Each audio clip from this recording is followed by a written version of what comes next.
That's domestic as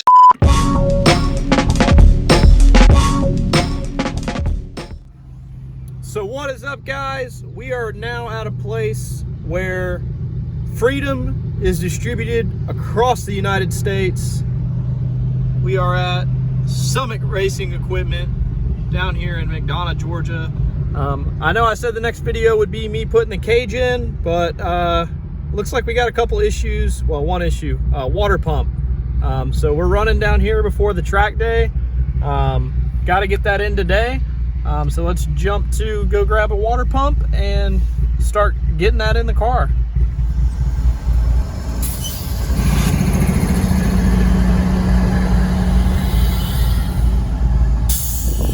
All right, so I'm back at the house. I got the new water pump. It's sitting over here. I went down to Summit because they had the Motorcraft version of it. It comes with the O-ring on it already. So hopefully this is a pretty easy swap, I think. Because I have a supercharger, I might have to pull my alternator as well. But let's crack into this.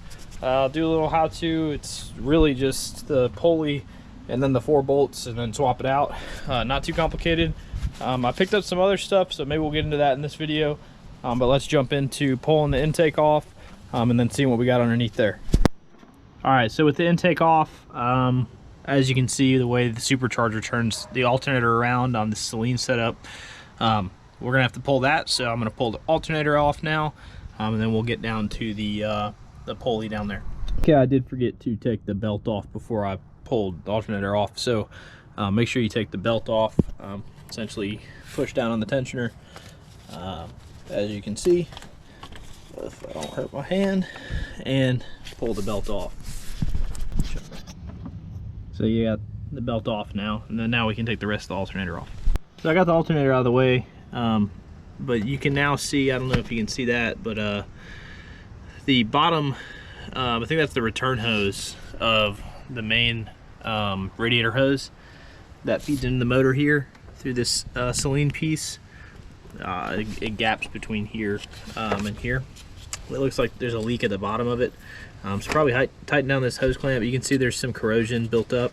I'm still going to go ahead and change the water pump just to be sure now that I'm in here. But it looks like one of the leaking spots is directly from this line. All right, it wouldn't be fun if I didn't show you when I messed up. Had to put the alternator back on.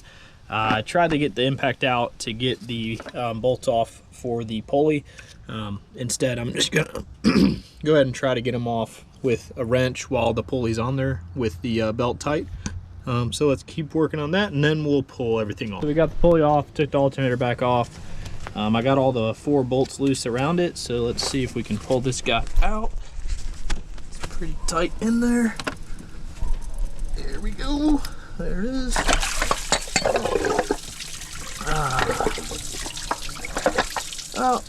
Nothing like making a mess.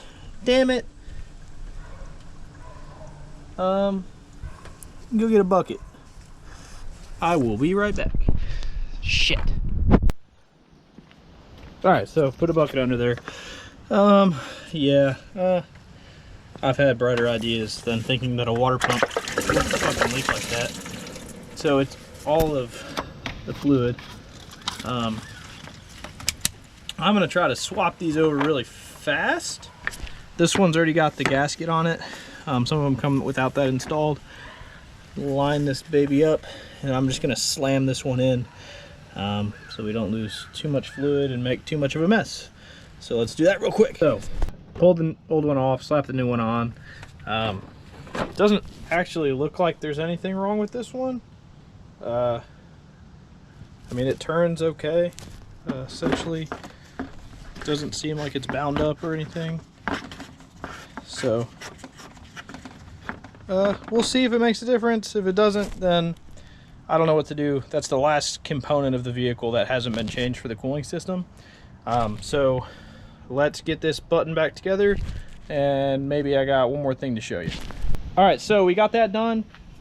Next thing to show you is something I worked on a little while back. But this car has always had the MSD two-step box in it.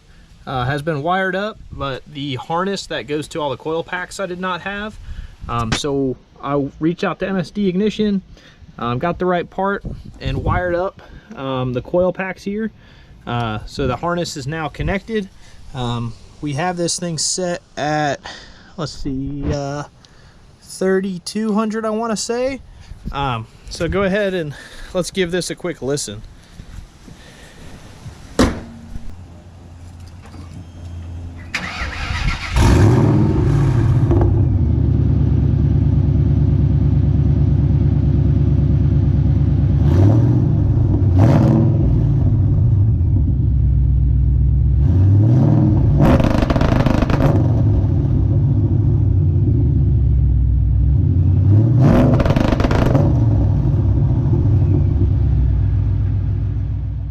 So while we go get some distilled water for the coolant system, let's test out the two-step. All right, let's go ahead and test, see how it does. I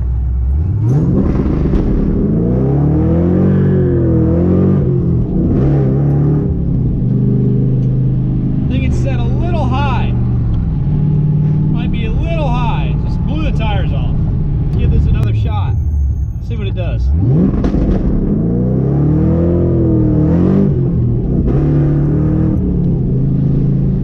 Better that time. I think it shot probably like a 15-foot flame on that pop, but should be good. I should got to get it dialed in, whether I'm on autocross or if I'm at the drag strip.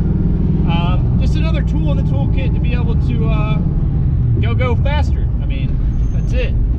So that's launch control in action. Obviously on a closed course in Mexico, and let's get back and put the water back in the car and close this thing out. So also while we were at it, we had a worn out tie rod. It's always essential before you do a track day to, you know, check your suspension, make sure you don't have any ball joint issues, any wheel bearing issues, or any tie rod issues. This tie rod was pretty blown out. A lot of side to side movement when you lift the car up and shake it side to side. So we replaced that with a MOG unit, and so just general maintenance on this video. Tie rod, water pump, little rip, and that's it. All right guys, so we got a giant jug of distilled water. We're gonna top it off. That's gonna do it for this video. Next video should be the cage going in, and then right after that we're going to a track day. So thank you guys for watching. Subscribe below, continue liking the videos, comment, see what you got, but we'll see you guys next time. Spill the rainbow, taste the rainbow, watch the rainbow wash away.